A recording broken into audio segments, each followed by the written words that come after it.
Hello everyone and welcome back to another video from everyone's favorite Halo YouTuber. I'm Rehab, your favorite Halo YouTuber, and today we are going to talk about the absolute worst feature in Halo Infinite.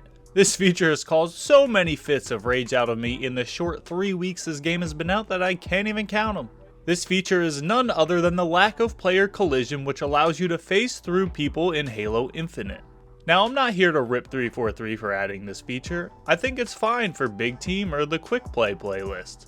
There is no friendly fire, and there are not many downsides to having no player collision in social. And it can be really frustrating if a teammate is standing in a doorway and you can't get through to where you want to go. Or if you're trying to jump up somewhere but a teammate bumps into you and causes you to miss it. I'm okay with it being in any social playlist. But there are unique aspects in ranked playlists that really make no player collision a huge issue. At least in my opinion. I really hope 343 considers removing this feature from ranked. Social is a much more laid back experience for casual players, but ranked is a completely different beast.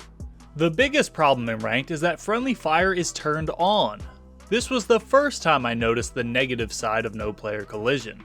This happens when you are shooting at an enemy and your teammate is so eager to get into the fight that they literally walk right through you and you end up shooting them in the back. In social, it's still annoying because they block your shots, but in ranked, not only do they block your shots, but they actually take damage. In a perfect world, your teammates are smart enough not to do this, but can you really trust random teammates in matchmaking? This literally happens all the time, even in the Onyx ranks. Not only does the guy I was going to kill get away, but after putting 2 shots in my teammate's back, he usually dies too.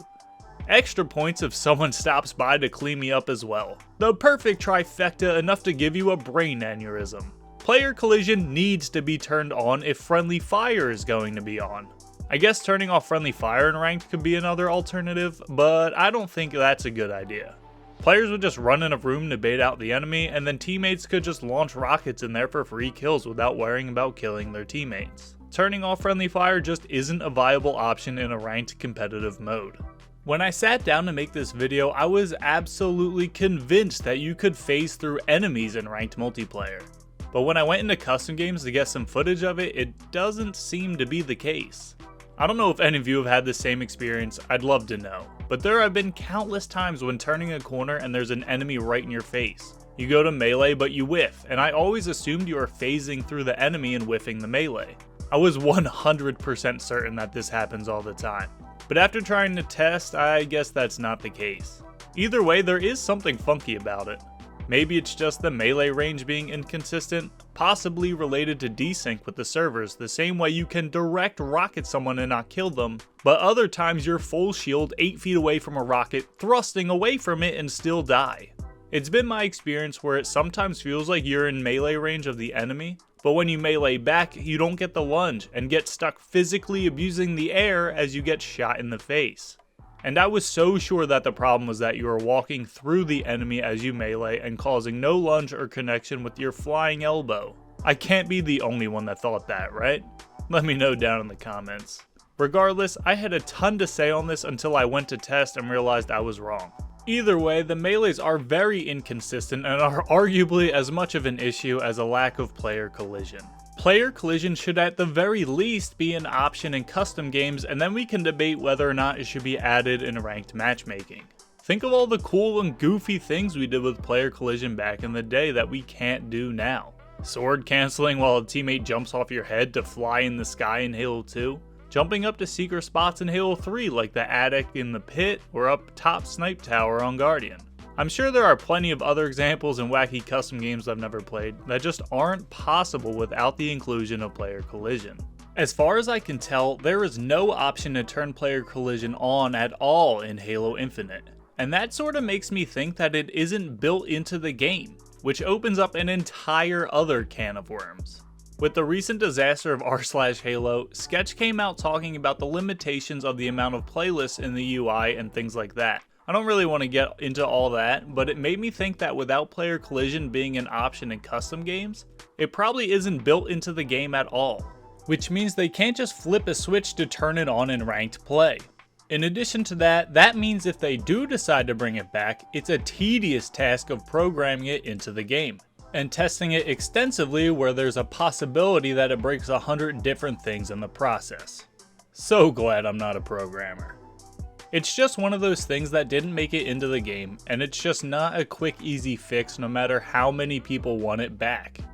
As a criticism to 343, I definitely saw people complaining about the lack of player collision in the flight tests, so there was no lack of feedback. But they were obviously under a lot of pressure trying to get this game done in time, as shown by the full year delay and the December launch of the game. For one reason or another, player collision didn't make it into the final game. Whether they planned on adding it or not and just ran out of time is something none of us know the answer to. But hopefully it's on their long list of things to do post-launch. I've already complained about this countless times, but it's just the nature of the free-to-play, launch the game, and finish it later structure of Halo Infinite.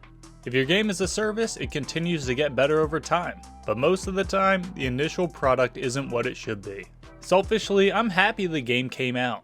I've been bored and eagerly awaiting for a new Halo, and as someone who mostly plays Ranked Arena, the majority of missing features don't affect me as much as others. But as someone invested in the long-term health of Halo Infinite, I would have absolutely preferred another delay, with the full game launching with all the features and playlists the Halo community expects. Halo Infinite's release took the gaming community by storm, with all the big content creators playing and praising the gameplay.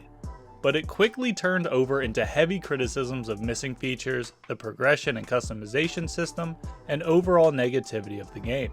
I don't think Halo Infinite is going to die anytime soon, but once the game is finally up to par with its features and playlists, I just hope millions of players haven't already moved on and aren't looking back. And that's about it for this video, sorry for the little rant at the end. The point of this video was the lack of player collision, specifically in ranked playlists. But I think this issue is part of the bigger picture of problems Halo Infinite has. But as always, I'd love to hear your thoughts down in the comments. Is phasing through teammates and enemies the worst feature in Halo Infinite? I definitely think so. If you enjoyed the video, please consider leaving a like as it helps push the video out to a wider audience. And consider subscribing for future Halo content. I upload every single day, so hit the notification bell so you don't miss out on tomorrow's video. I also stream every single day over at twitch.tv/rehabsforquitters, so you can follow me over there if you want to interact in real time. Thank you all so much for watching, and I hope to see you in the next one. Later.